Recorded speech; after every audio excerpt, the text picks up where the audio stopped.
Take 12. Take 12. All right. Hi, and welcome to the Shadows and Secret Deep Dive series. I am Kerry Savage. And I am Samantha Skal. Together, we are Shadows and Secrets, a writing retreat for mystery and thriller authors. You can find out more on shadowsandsecretsretreats.com.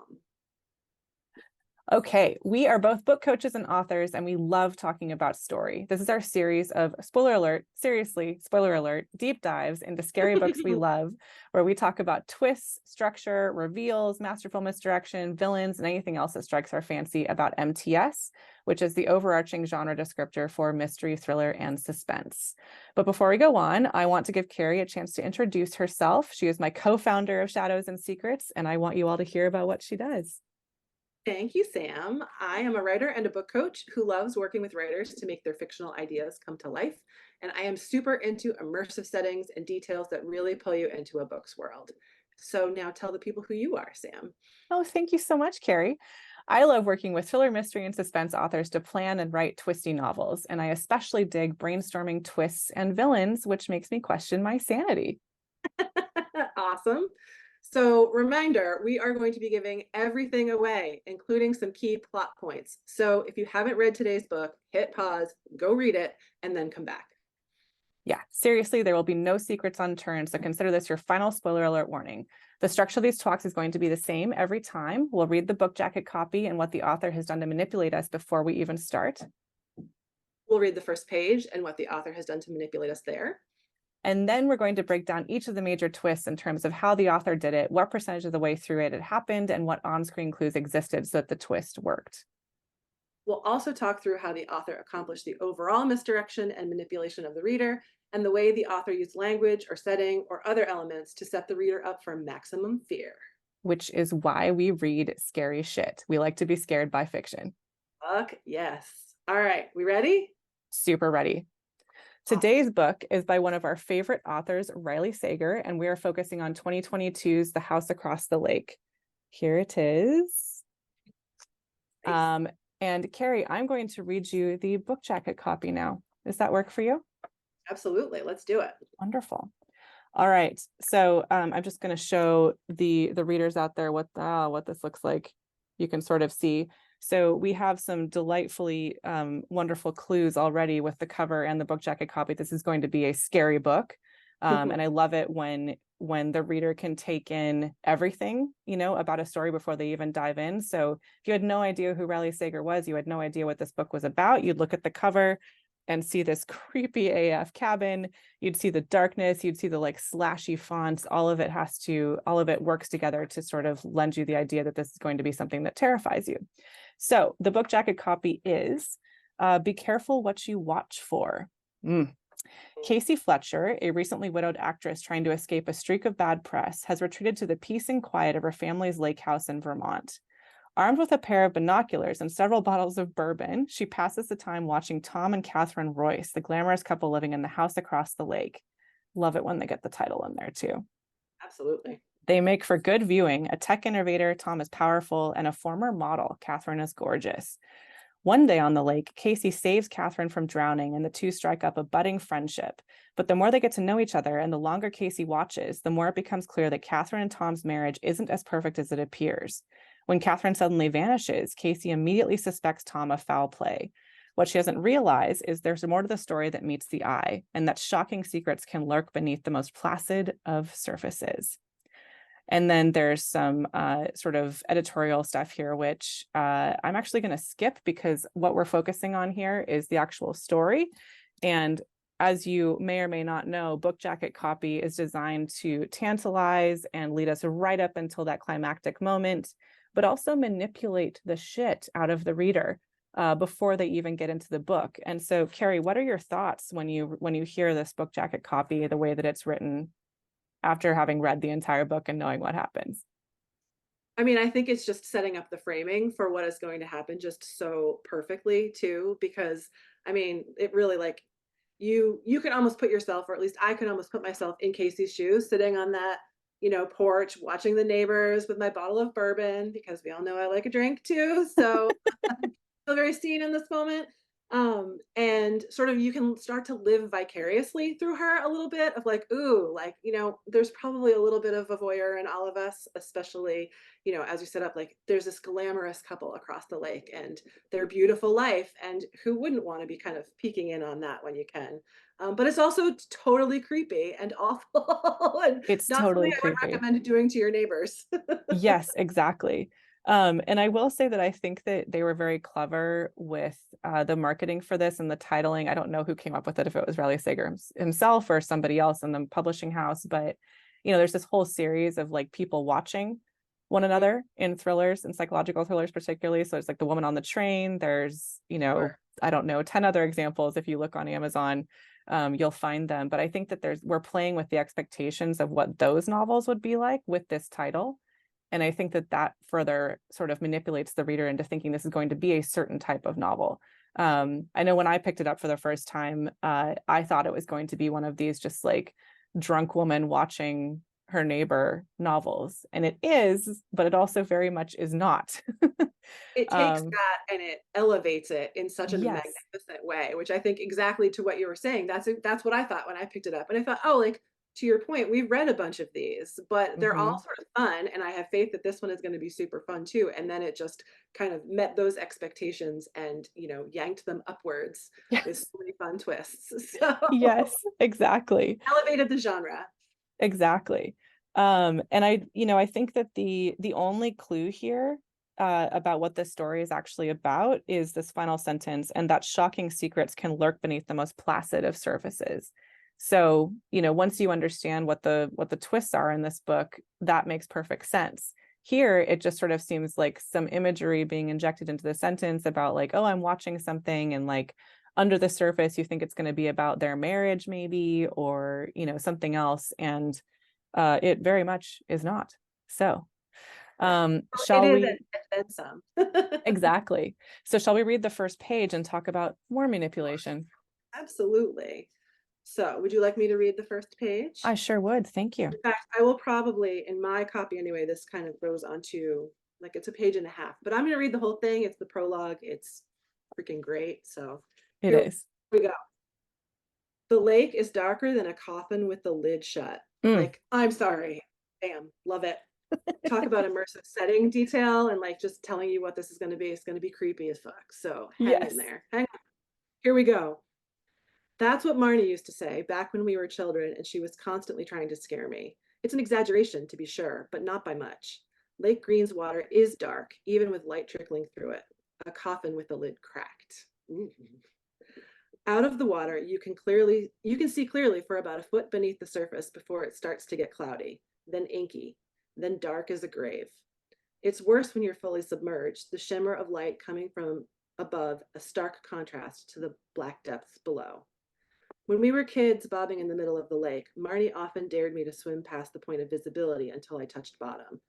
I tried many times, but never succeeded. Lost in the darkness, I always got disoriented, turned around, swam up when I thought I was headed down. I'd emerge breathless, confused, and slightly unnerved by the difference between water and sky. On the surface, it was a bright day. Just below, the night waited. On shore, 5 houses sit beside the dark water of Lake Green, ranging in style from comfortably quaint to conspicuously modern. In the summer, when the Green Mountain State is at full splendor and each house is packed with friends, family members, and weekenders, they glow like beacons, signaling safe port. Through the windows, one can see well-lit rooms filled with people eating and drinking, laughing and arguing, playing games, and sharing secrets. It changes in the off season when the houses go quiet, first for the week, then on the weekends as well. Not that they're empty, far from it. Autumn lures people to Vermont just as much as summer, but the mood is different, muted, solemn. By mid October, it feels like the darkness of the lake has flooded the shore and seeped into the houses themselves, dimming their light. This is especially true of the house directly across the lake, Mm. right? Yeah. Made of glass, steel, and stone, it reflects the chilly water and the gray autumn sky, using them to mask whatever might be happening inside. When the lights are on, you can see past the surface, but only so far. It's like the lake in that regard. No matter how much you look, something just below the surface will always remain hidden. I should know. I've been watching. Oh my God. So I good. love this opening page. It's so Riley good. Sager, if you happen to watch this, we are obsessed with this book. You are an Yes, amazing we writer. are. Okay, so what did you think was going on when you read this? So like the narrator is clear. It's a first person. We know that Marnie is important. We know that, we're getting some great anchoring here. We're like picturing this lake in Vermont and all these houses, but like what was your takeaway? What were your feelings? Well, I mean, I think I said, that first line and the references back to it, like Mm-hmm. the contrast between the surface and the light, and then the dark and the inky depths and the grave. It does such a great job of setting you up and telling you this is the kind of book that you're going to be reading. Yeah. The other thing that I really loved and noted, I mean, I'm from New Hampshire, which is the twin of the Green Mountain State, and I've lived here pretty much my whole life. And I'm just like, it is for me, the swimming in the lake, the contrast. We didn't have a lake house, but certainly that environment, it feels very homey. It feels very safe. It feels very familiar, which is Ooh. what he was alluding to. And then totally turning that on its head, which I just thought was like so great. The contrast there of this bringing in of like, it's safe, it's wonderful, it's light, it's warm, fun, happy, family, and then like, oh no, but wait, it's really not. And if you just peek below the surface, like things are not what they seem, and they're very, very scary and very dangerous. So I thought the contrast that he evoked in that was just like really fantastic. I love what you just said about playing on a lake house feeling safe, because I didn't realize I had that exact same feeling, but I totally like I think of lake, I think of like vacation and relaxing and like nothing bad happens. And of course we're about to just totally destroy all of those feelings. Um yeah, I thought that the flashback to like when we were kids, like we don't know what's going on here. We don't know if this is now, we don't know if it's, some other time. We don't know if this is itself a flashback because it's not labeled, which is another really interesting thing that he does in this book. Yeah. But obviously when we were kids implies that this person is an adult now and that they are watching this house now. So we have the immediate question of like, why, who are they who are they watching? What's important about them? Why are they watching?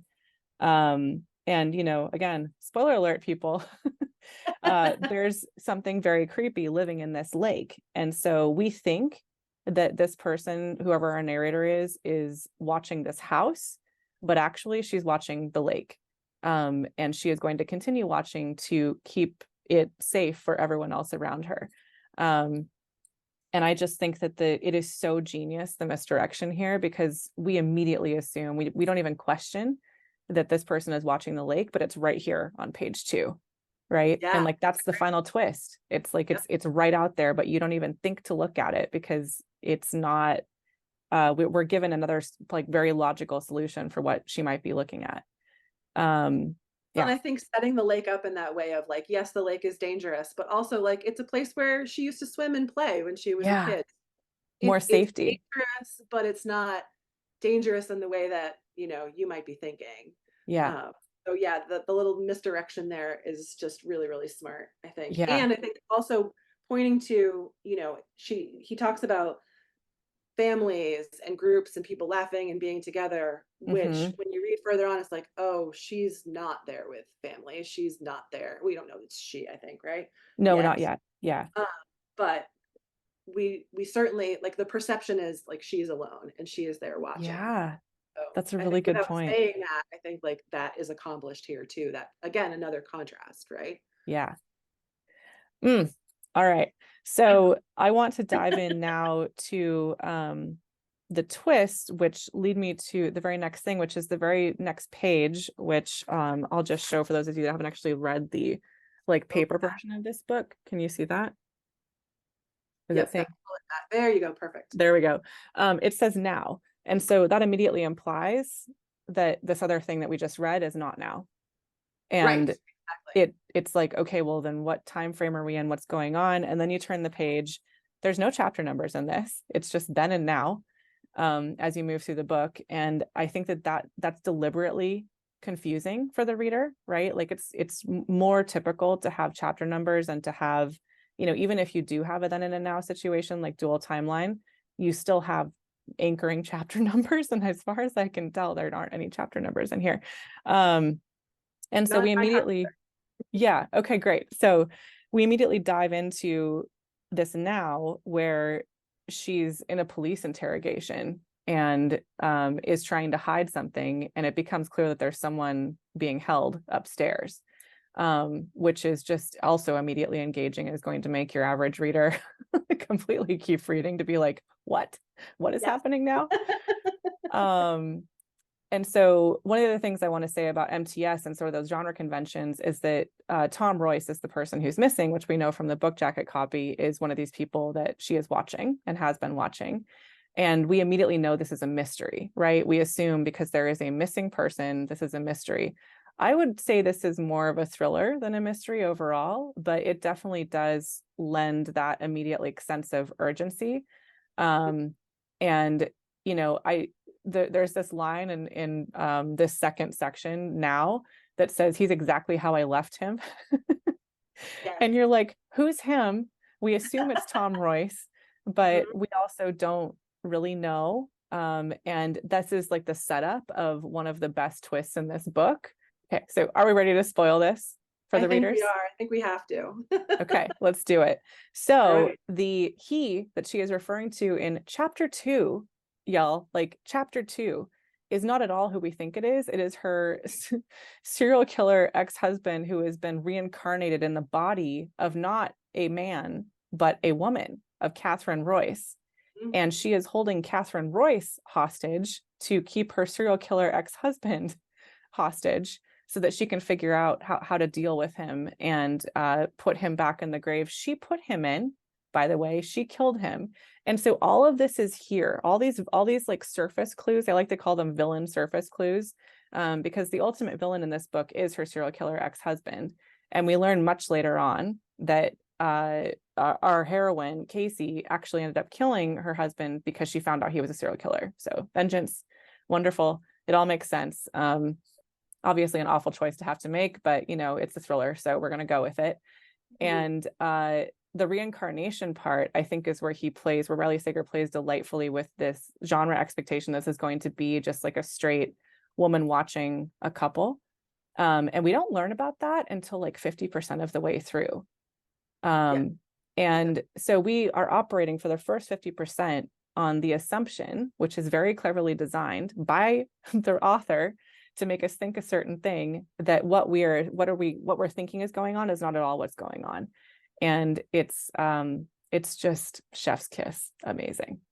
Well, because I was looking back at my notes here too, and I think the one of the reasons, I mean, just the premise itself and the fact that he pulled it off is genius. But also one of the things that I loved so much about this was that with the way it is revealed to you, it takes you through a bunch of different iterations of thinking who it is. Like you don't Yes. get to Len in Catherine's body, Len being the ex-husband in Yeah. Catherine's body until even much further on. First, you think Yeah. it's Tom. Then you think, well, it's not Tom, but it might be Boone, who is her next door neighbor. Right. Yeah. We And then you're like, suspect well, him wait, it's hard not for a Boone. while. Who else could it be? Is it Eli, the other neighbor? And then whoa, it's Catherine. No, it's Tom. Like, and he plays with both the reveal of the identity, but also why she's holding this person in the bedroom. Because at first you think it's just to figure out where Catherine has gone missing. And then Yes. it's slowly revealed that like, no, that's not actually why he's there at all. She is there, or whatever. The spirit in the body is there. So it was just like the layers of the onion that he peels in this reveal. It's just like it's so incredibly done because there are those layers there. It's not just one Yeah. big like aha moment, which would still be great, but oh, like wow. Yeah. It's I feel like being incredible. able to sustain that in such that way that I was just like constantly being surprised in that is just it's so fantastic. It is so fantastic. So we don't learn until page 251 that she killed Len. And there are 349 pages in this book. And so I believe you did the math, you did the percentage math, Kerry. If not, I can quickly do it right now. I didn't do the percentage math for this one. I just started like doing a little bit in my head, so I don't have Okay. it exact. Let me very quickly look that up, and so we can tell the readers what this is. So the percentages, just so you all know, will you look it up while I'm yeah. Oh yes. Yeah. Um, So the percentages, just so everybody know, are 50% is the midpoint twist. And we have a pet theory that this 50% is something you can basically, I know you can count on it for movies. It's very, very rote that a thriller is going to have something that happens that changes the course of the story at 50%. And that's like down to the minute. It's a little wild. Thrillers in the MTS space can vary somewhere between, like, I would say 48 and 52, but it's very, very close. And then we have what I like to call the climactic twist, which is somewhere around 85%. That can range a little bit more, but typically it's going to be the beginning of your shortest act, which is Act 3. And there's going to be this moment right before it that is commonly called the dark night of the soul, where the protagonist feels that all is lost, right? Like she can't, or he can't, or they can't achieve their goal up until they face that thing and walk away, because thrillers and mystery and suspense are all about chaos being driven down into order. And so in the climax, there's going to be some of that. But in the modern thriller space and mystery and suspense, I would posit, we also have a final twist, which happens like usually at the very end of the chapter, that right before the epilogue. And the epilogue is somewhere between like 97 to 100%, 98 to 100%. So your final twist is going to show up like 95, 96, 97%. And so I'm guessing the twist about Len, where do we show up on percentages about that? Well, the interesting thing is, so just at right about 50%, that's where we get a now section where Tom Yeah. admits to being the serial, well, who we think is Tom at the time, admits to being the serial killer. That is almost exactly at 50%. Oh my And that God. is a I love this big so moment. much. It That is a is. twist. So like we definitely he hits that expectation there of like a big twist at Yeah. the point. But where we find out that you wanted to know where the scene was where the person is tied up in the Yeah. So van. where we learned that Casey killed Len and that he was a serial killer is somewhere between like It's about 60%, if my math is 63. correct. Yeah. Okay, interesting, right? And so we have this midpoint where we learn that Tom is a serial killer, and we have suspected him, but that's the moment where we become sure, or at least Casey does, Sure. that he is. And so she then takes major steps towards solving that, right? So before then it was all just conjecture, and then this is the point in the story where it's like, yep, okay, hard left turn, hard right turn, whatever you want to call it, backwards turn, U-turn. This is where we start having a totally different direction in the story, and we start marching steadily toward this new goal, which is to take Tom down and save Catherine, right? And little do we know that what's actually going on is that Catherine has been inhabited by Len, and she's not herself, and Tom is freaking out.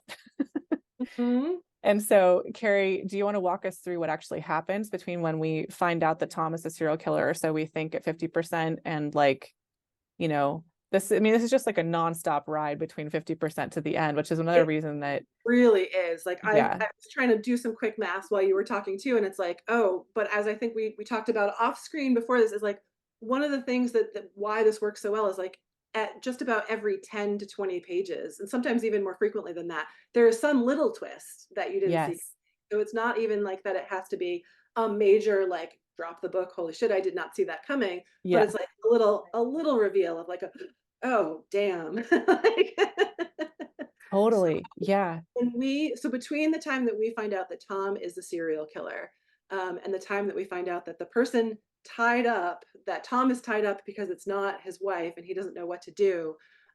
First of all, I just want to point out too, since I am like the immersive setting person, uh, yeah, there is a little bit of a backdrop here of an impending storm, which again yes. comes in. My gosh, I Um, totally forgot about that too. Yes, talk about like setting, informing how we feel in the story. Like we feel that tension and that like that electrification that you get as a storm is coming in. It's like part fear, part excitement, you It know. is, and you don't know, like, it's actually he used it in a really smart way to sort of give you some clues in the first half, because he sets it up that Catherine wants to stay in the house because she thinks it'll be kind of fun to, like, ride out this storm in the house, and Tom wants to get the hell out of Dodge and go back to New Yeah. York. I think it'll be safe. But then when Catherine has disappeared, Tom tries to play it as like, "Oh, no, she got freaked out and took off, but I wanted to stay." And Casey at that moment is like, "Wait a minute, no, you didn't, like, And you're the lying." Instagram post. It's a big moment where she's like, he's lying, and now I have a way of like finding of calling him out on it, of catching him on it. Because before it's just been kind of too slippery. So that was a really smart way to use that. But the other thing is I have this note here, page 201, the first stirrings of Trish, which is the name of the tropical storm. And then I just wrote tick tock, tick tock. Very Because well of said. course, when all things are, everything else is going wrong, you have to have, or you don't have to, but it's great to have this other atmospheric moment that's happening where the wind is blowing and the house is shaking, and you are with her in these now scenes where Tom, Catherine, Len is tied up on the bed, and the house is literally shaking, and the electricity is going out, and she's got a serial killer tied up upstairs. Yeah, So everything just gets that much more tense because of course the lights go out. of Of course they course she do. has to go find something. Yeah. And her process of going to find a flashlight and some candles and things leads to the story of how she discovered that Len was a serial killer. Like, Hmm. it's just like, that's just, to me, that's very masterful. Like, it's so seamless. It Uh, just, yeah, and none of, I mean, it maybe would have worked. I'm not gonna, I'm not gonna say Riley Sager couldn't have figured it out a different way. I'm sure he could have. But, the concept of putting a storm in a thriller, sort of tropish potentially, right? But it totally works here because we're isolated, the time of year is correct, like it mhm. makes logical sense. And so even as readers, when we're like, yeah, okay, we're gonna do this, like we can sort of predict that the lights are gonna go out, things are gonna get worse, like maybe a tree is gonna fall on the house. I don't know, maybe no one will hear her scream, something like that. We sort of we have expectations that are built around what that storm means. Mhm. And the backflash or the flashback to her remembering what she discovered about Len, he could have put that in a different place, but the place where he decided to reveal that is very intentional, I'm guessing. Yeah, I Because think it completely changes the course of the story again, right? That's 63%. And so it just, or 61%, you said. And it just, then all of a sudden it's like, wait, oh my God.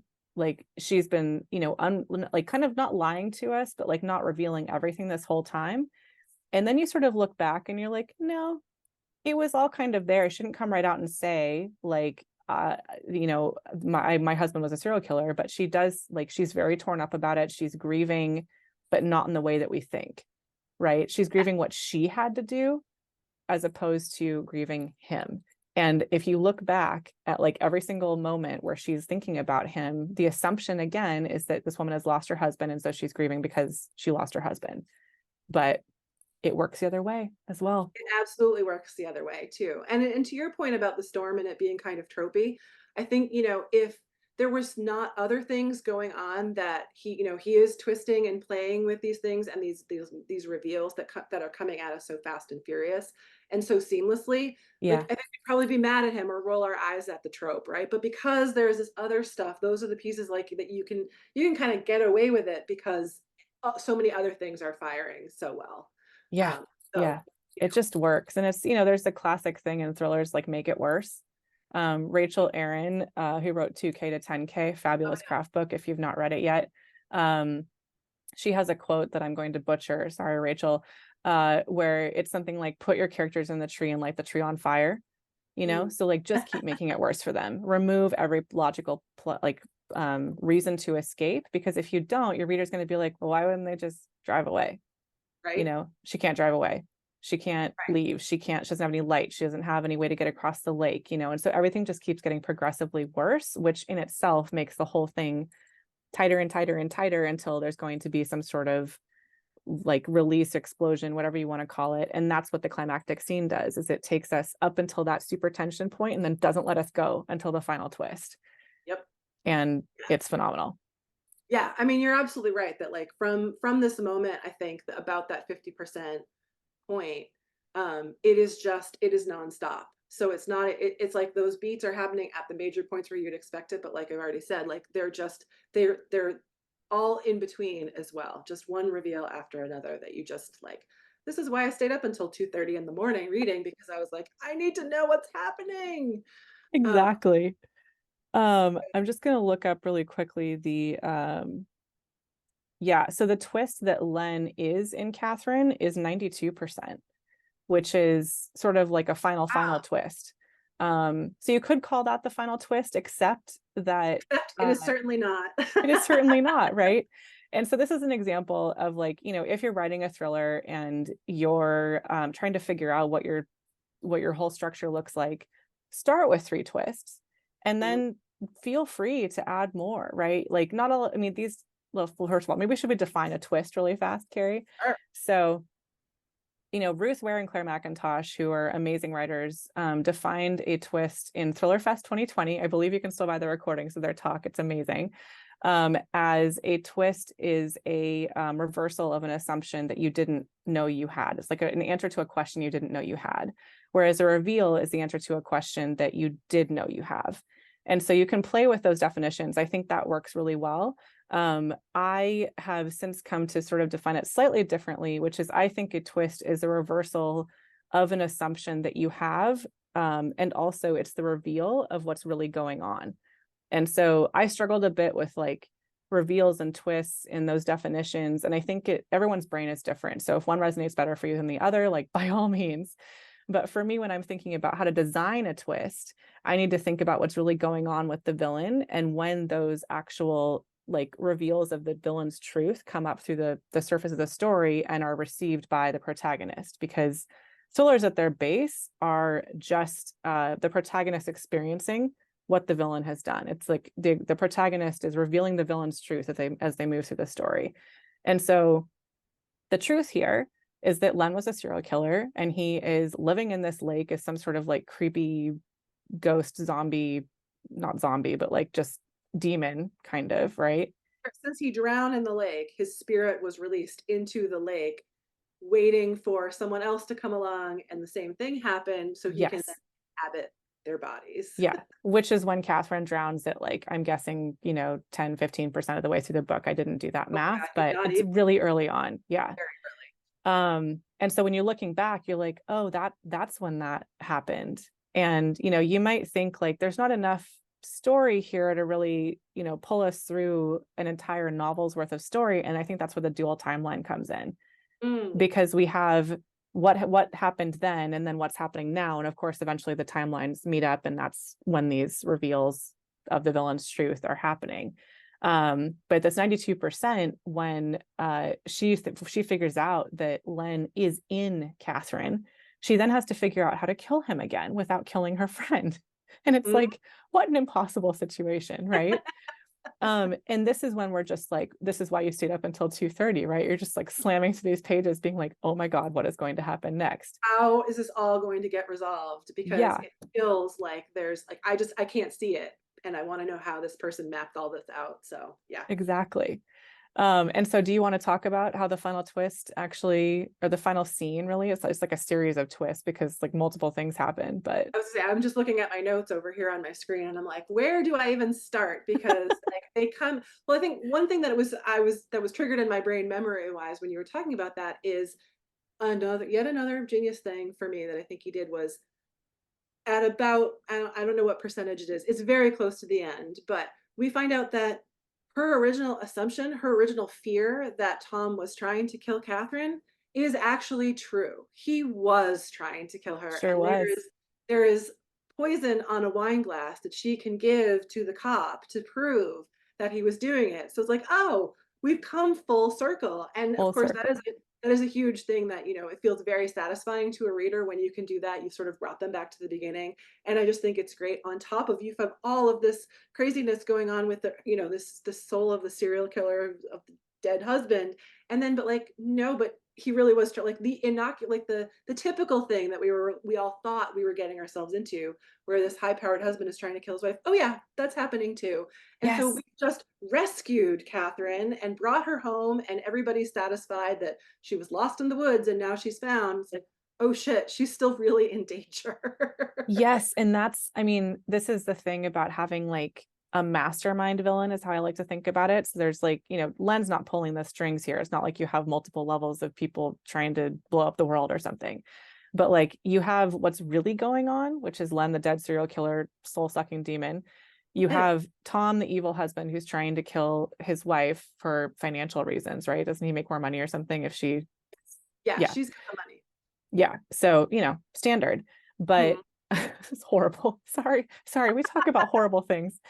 Um, but the assumption is that, like you just said, this is going to be a book about that. And Riley Sager turns that on its head, which is what makes it not feel tropish and feel more fresh. Right. And so we are assuming this whole way through, as is Casey, because we're assuming it because Casey's assuming it as a protagonist, that if she conquers Tom, which she does in the climactic scene, then, right? Am I remembering that wrong?